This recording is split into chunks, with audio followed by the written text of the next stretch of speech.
ton retour, j'attendrai, car l'oiseau qui s'enfuit vient chercher l'oubli dans son nid.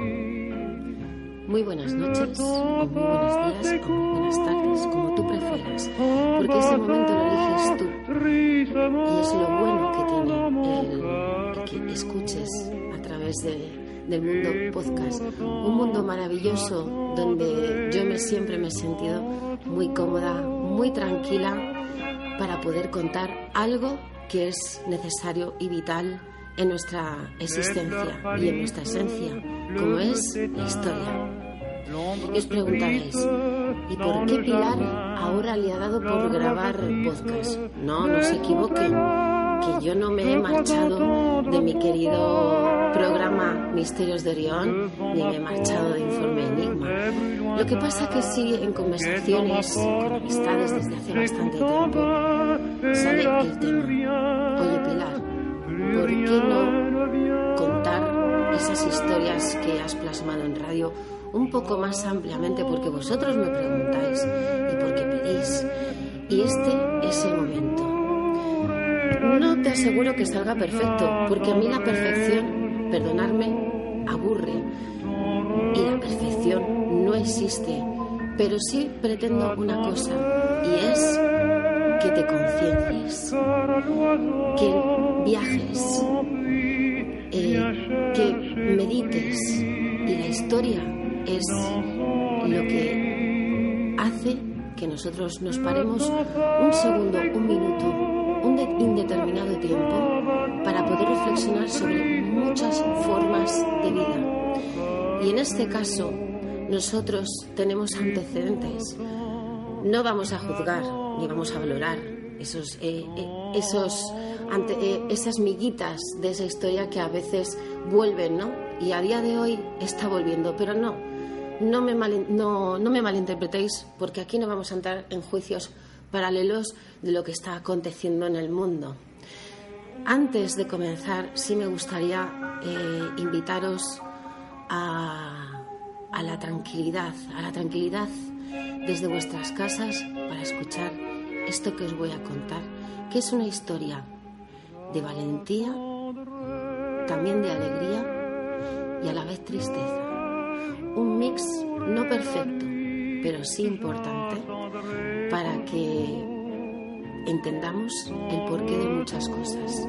También, si me lo permitís, me gustaría mandar un fuerte abrazo y todo mi cariño a ese pueblo mexicano y a todas esas regiones que han sido devastadas por los huracanes, como bien hemos comprobado todos y hemos visto, por desgracia, a través de las redes sociales y las noticias. Bueno, vamos a viajar en el tiempo, porque el reloj de arena da la vuelta y a veces puede que baje despacio o deprisa. Eso según nos convenga.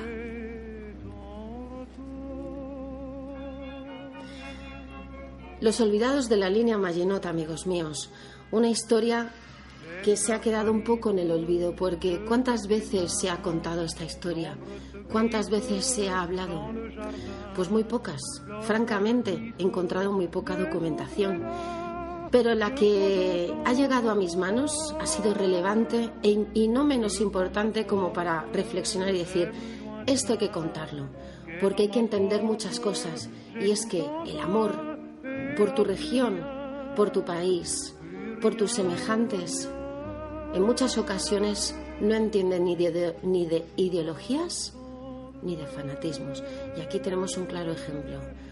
La línea Maginot, esos olvidados que fueron esos héroes porque hay que decirlo en mayúsculas, porque esto fue el preámbulo para una catástrofe mundial, aunque ya se estaba cociendo, cuidado.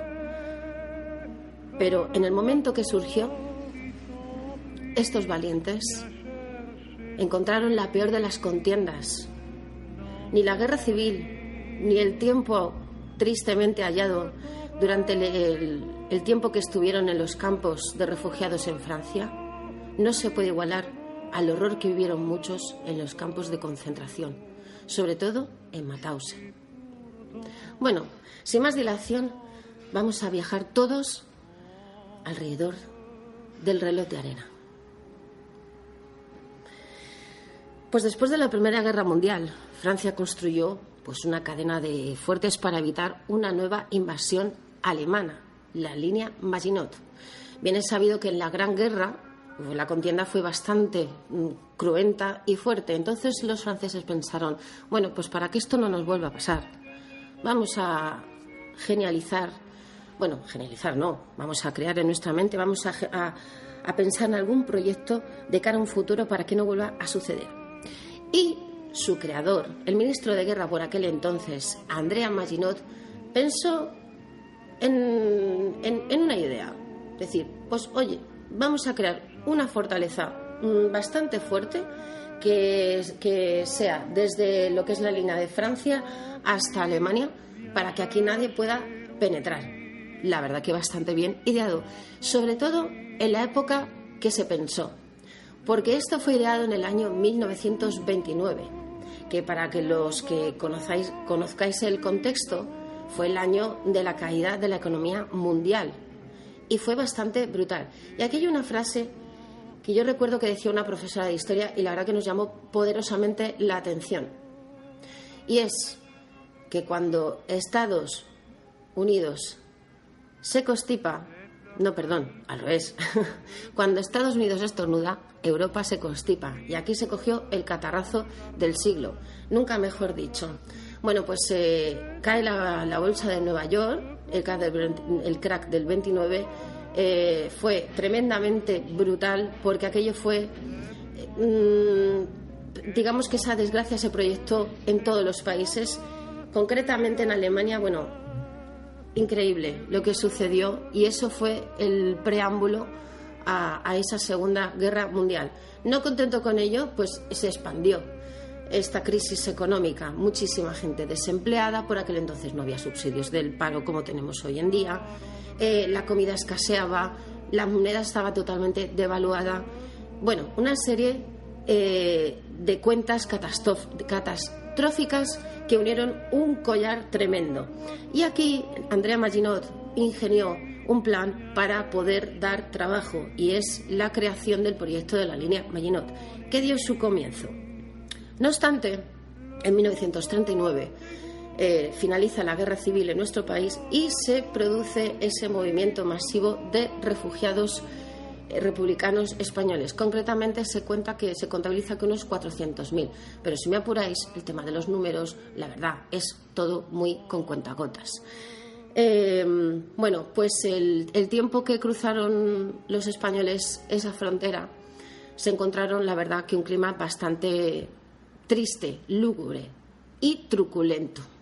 Pues esos campos de refugiados carecían de muchas cosas necesarias: alimento, medicinas, personal para poder atender, incluso entre ellos no tenían, digamos, cosas esenciales para poder ellos trabajárselas, ¿no? Es decir, bueno, no contamos con ayuda, pero nosotros no lo trabajamos y no lo maquinamos.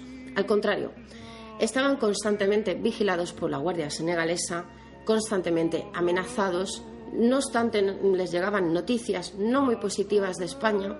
Aún así, el gobierno de Franco mandó un sacerdote. Bueno, mandaron un sacerdote en el cual pues se les comentó una serie de cantos de sirena en el cual el gobierno les perdonaba. Pero como ellos no se fiaban, y la verdad es que hicieron bastante bien, denegaron el regresar. Bueno, en este tiempo de exilio y de refugio, pues algunos sí pudieron, digamos, colocarse en casas familiares y otros pues no. Días de lluvia, días de frío, días de enfermedades, días de auténtica tristeza, y comenzaba a darse esas tasas altas de mortandad, unas veces derivadas por esas heridas que ya traían de esa guerra civil y otras veces por las enfermedades. Muchos de estos testigos españoles que a día de hoy aún viven la verdad que hay que decir que pese a todos esos sufrimientos, muchos han llegado incluso a los 100 años. Es impresionante. Yo esto me lo pregunto cómo es posible, ¿no? Esa supervivencia. Y aquí tenemos un ejemplo de ello. Cuentan que para poder solventar ese frío se hacían agujeros en la playa y encima se cubrían con mantas para poder soportar esas noches longevas de frío. Al ver que esto era de continuo, pues les llega una especie de oferta. Pues el actual ministro Didalier organizó y creó una especie de equipos de trabajo formado por extranjeros. La verdad que fue un proyecto también ideado para poder dónde colocar a todos estos refugiados extranjeros. ¿Dónde los colocamos? Pues como la línea Maginot todavía quedaba por construir, pues decidieron colocarles en estos tipos de trabajo, que cuidado, en principio eran voluntarios, pero no obstante no carentes de extorsión y de coacción, porque uno de los discursos eran, y esto lo cuentan algunos de ellos, de los testigos, es que en ocasiones se veían un poco amenazados, pero claro, sopesando un poco la situación dijeron, bueno, no pasa nada. Para estar así, lo mejor nos alistamos en estas listas de trabajo y quizá la situación va a ser mucho más cómoda. Y efectivamente, de hecho, tuvieron su sueldo, tuvieron cama y tuvieron plato caliente. Y bueno, pues las condiciones tampoco eran de castigos ni de pelea, o sea, es decir, no eran castigados físicamente, sí un poco rechazados, ¿no? Bueno, os cuento un poco la organización de estos equipos de trabajo de extranjeros. Como bien he dicho, Didalier fue el que organizó este proyecto y bajo secreto. Esto hace poco se encontraron estos documentos. No entendemos el porqué del secretismo de esa organización, pero bueno, ahí están los documentos oficiales que lo constatan. No es que yo me lo haya inventado. Bueno, pues esos españoles vencidos en la guerra de su país, depresivos por la situación en la que está viviendo en los campos de exilio, comienzan a replegarse en esas construcciones. Y una de ellas fue bastante famosa, ¿no? Es la más citada, es la llamada... Ay, perdón, mira, ya tenemos una de estas líneas que es la de Saint-Fond. La verdad que esta línea a día de hoy se conserva igual, perdón, la de Fortem, es que con los nombres franceses una no se hace. La de Fortem, que a día de hoy se conserva prácticamente igual que en la época. Hombre, vamos a ver, está un poco derruida. Bueno, pues ellos cuentan que convivían en una especie de campamento, una especie de casetas donde vivían los trabajadores, donde iban a dormir y trabajaban de lunes a sábado y los domingos lo tenían como festivo y cobraban como unos 5 francos diarios. Bueno, pues no, 5 francos no, 50 céntimos de franco diarios, que bueno, que tampoco les daba para mucho, como dicen ellos, que es una especie de miseria, pero no obstante, algo sí les daba. Y les daban tabaco, les daban botas, la verdad que no estaba nada mal. Y la comida, bueno, pues sí tenían, aunque en ocasiones se quejaron porque no les llegaban las cantidades que les tenían que llegar para poder sufragar esos trabajos, que la verdad, ahora os voy a contar. Y ellos lo cuentan con un ensimismados, ¿no? Recordando esas construcciones, esos materiales de alta ingeniería y arquitectura. O sea, es alucinante cómo pudieron construir esa fortaleza. Bueno, el búnker de Fortem era una especie de ciudad subterránea que alcanza una barbaridad de metros de profundidad, unos 30.000 aproximadamente, donde se pensó y se ideó para poder albergar una ciudad entera, cubierta de hospitales, como una especie de habitaciones, es decir, en caso de guerra poder contener ahí a la ciudadanía hasta para poder salvarla. La verdad que estuvo muy bien ideado en ese sentido. Bueno, pues estos equipos de trabajo estaban formados, cada uno estaba formado por 250 hombres bajo el mando de un capitán y suboficial, ya sea en ejercicio como en la reserva. Y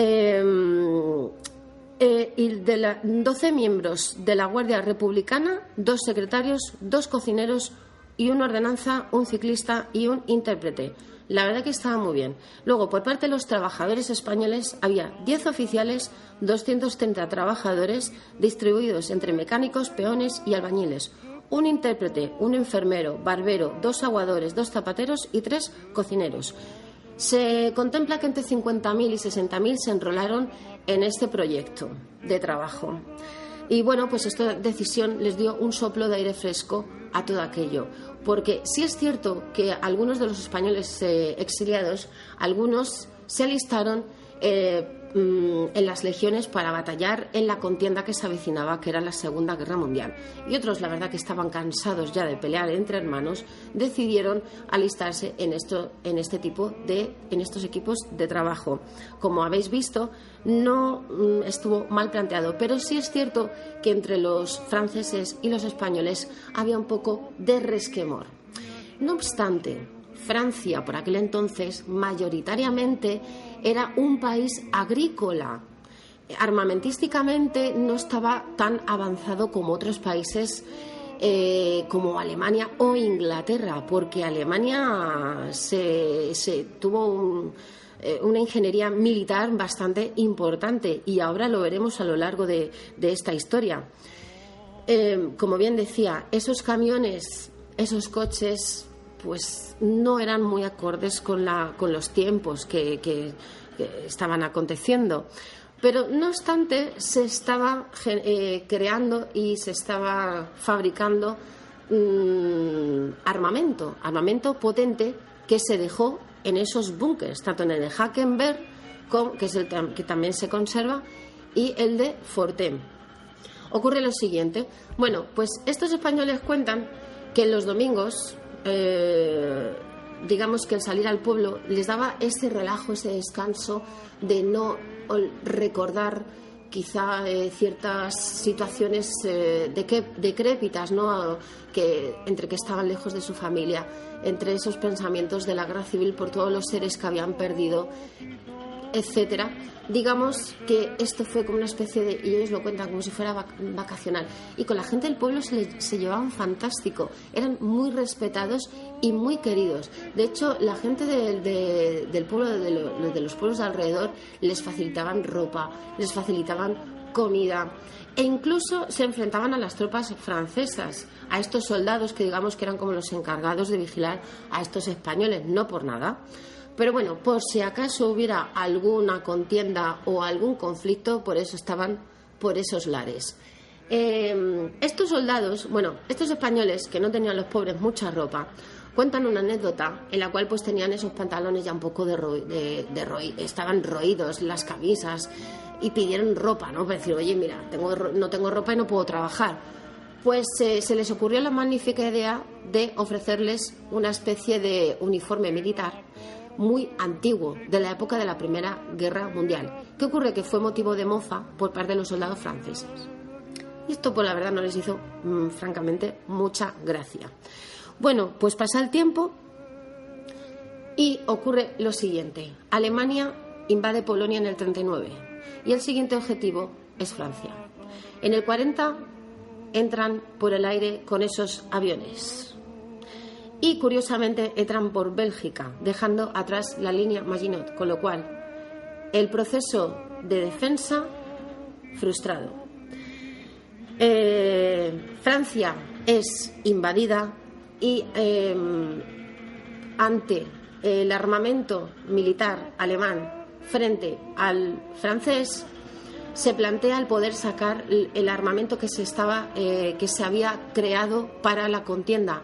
Pero las órdenes fueron estrictas, en las cuales se reflejó que para nada se utilizara en esos momentos ese armamento de élite, sino que se utilizaran esos fusiles de la época de la Primera Guerra Mundial, cosa que fue lo peor que pudieron hacer. porque frente a esta gente que venía en plan furia, no les sirvió absolutamente de nada. Carentes de estrategia, los soldados franceses, los sargentos, los capitanes abandonaron completamente la línea de batalla. Aquello fue dantesco. No obstante, Pétain firma el armisticio con los alemanes por evitar más sangre, con lo cual hemos de decir que en junio de 1940 Francia es invadida por las tropas alemanas, con lo cual a nuestros protagonistas solamente les queda una opción y es salir pitando. Cuentan que en un principio iban junto con las tropas francesas y los oficiales y los capitanes, pero estos, digamos que desertaron ante el miedo y la congoja de no poder hacer afrenta a estos soldados alemanes que, insisto, los describen, ya lo conocemos, como una auténtica furia a la hora de atacar. Y los españoles se ven totalmente solos en esos caminos donde todo el mundo salía de esos pueblos invadidos buscando la zona libre. Cuentan en una ocasión que a mitad del camino había un matrimonio anciano, el cual nadie se hacía cargo, y un español cogió una escopeta y paró a un coche y obligó al coche que metieran a ese matrimonio anciano y se lo llevaran, porque el marido estaba francamente herido. Y ocurre lo siguiente, que aquí se encontraron de frente, algunos intentaron escapar por la frontera suiza, pero fueron atrapados, y otros se encontraron de frente con lo que sería después el peor de los infiernos. Fueron apresados por las tropas alemanas y a continuación pasaron a esos campos tan nefastos como los de Mauthausen, donde vivieron lo peor, el infierno, vivieron ese infierno frente a sus ojos, y ellos lo describen. A sus compañeros, a sus camaradas, no les mató la guerra, les mató esa desolación por la hambruna, por el tifus, por no tener noticias de su familia, el no poder contar absolutamente nada. 9.000 españoles fueron apresados en los campos de Mauthausen. Se cuenta que solamente sobrevivieron 3.000, que a día de hoy no tienen reconocimiento en nuestro propio país, ni por esa línea Maginot, ni por ese tiempo de auténtico terror que vivieron en Mauthausen, ni ellos ni sus familiares. Desde aquí, hacer mi pequeño homenaje a todos esos valientes que en su día lucharon por la libertad, al margen del ideal, pero sobre todo por la libertad.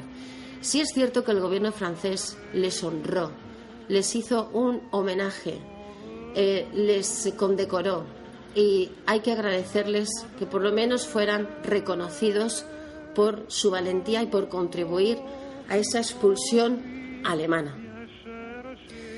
Queridos amigos, aquí termina esta extensión de esa línea Maginot. Os invito a que lo escuchéis. Si lo difundís, fantástico, pero sobre todo que hayáis disfrutado con esta historia. Y recordaros que nunca se debe olvidar, nos guste o no, la historia es cultura. Un abrazo y hasta el siguiente episodio del Reloj de Arena.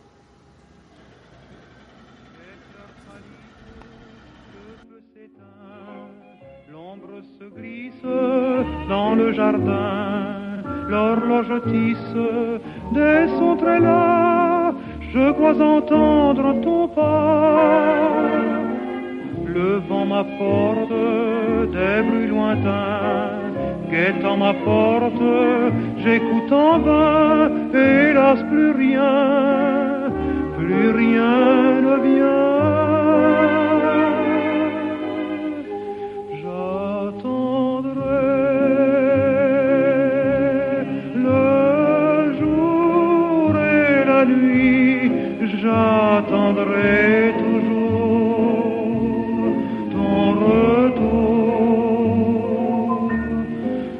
j'attendrai, car l'oiseau qui s'enfuit vient chercher l'oubli dans son nid. Le temps passe et court en battant tristement dans mon cœur plus lourd, et pourtant j'attendrai.